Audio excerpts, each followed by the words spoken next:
Ayan yun. At nalagyan natin ang kakaiba po ito. Luya. Subukan natin kung anong magiging lasa ng ating sutanghon na may upo. So, next na natin ang maliliit na hiwa ng chicken. So, alam niyo naman na, basta nilaglag natin ng chicken, lagyan na natin ng asin. So, tansaan lang itong asin, ilalagay ko ang patanggal ng lansa. At syempre, ang patay din ng mga bakterya, gano'n. Bakterya hindi natin mahugasan. Okay. So, pa-brownin natin. Ayan mga mi, at napa-brown na natin ang manok. Lagyan natin ng konting tansyadong tubig. Ayan.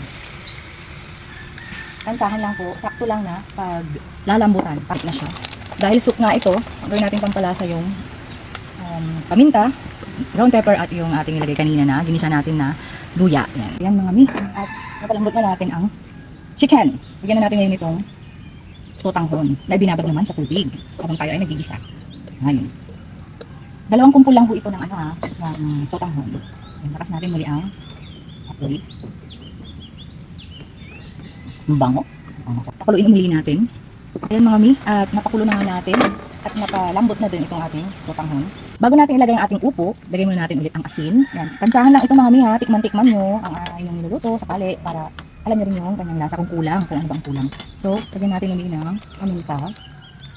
Lagyan natin ng luya na hinati ng maliliit. Ayan o, pampalasa lang kasi nga soup po ito na tinatawag natin. Lagyan na rin natin ng syempre ang ating tatak.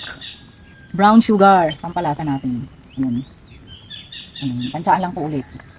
Dahil hindi nga ako tayo naglalagay ng magic or mahika. So, pagkatapos natin nailagay mga yan, next ang ating pinaka-ingredient na galing po sa ating bakuran. Ang ating sariling tanim at organic. Lagay na po natin ito. Ay, apakasarap. Hiniwa po ng medyo malalaki dahil ito nga po ay mag-shrimp mamaya. Kaya hiniwa ng medyo malalaki. Kukulangin ata ang ating pinambili. Sarap. Ang bango. Mas lalong bumango ata. Ano nilagyan ko ng luya?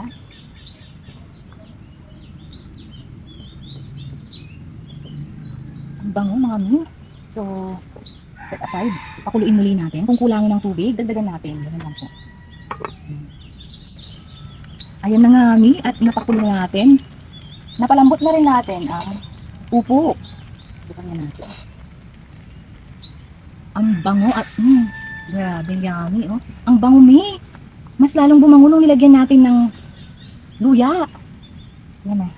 Sarap diba? Talagang soup. May sabaw pa. Subukan natin tikman.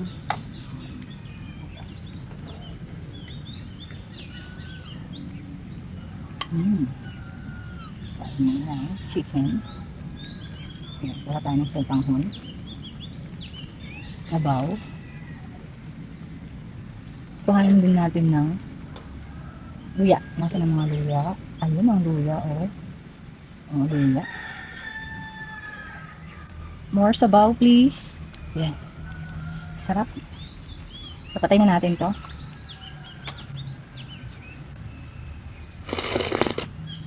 Ang sarap! Medyo maasim. Medyo lang. Kasi konti lang nilagay natin kamatis. Tapos, ang bango. Dahil dito sa ating luya, tapos naglagay tayo ng maliliit na luya kanina. Mas lalong bumango yung kanyang sabaw. At syempre itong niluto. Tingnan mo, tinikman ko ulit. Tapos ang sarap. Medyo may konting anghang yung kanyang sabaw. Apakasarap. Ayan o.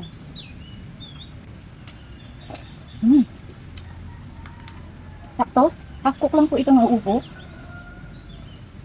Ang sarap.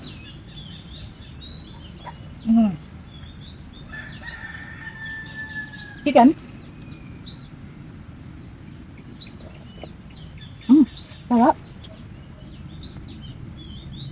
Ang sarap ikanin. May kanin o wala. Ang sarap. Kain po tayo. Ito na ang ating sutanghon with upo. Ayan.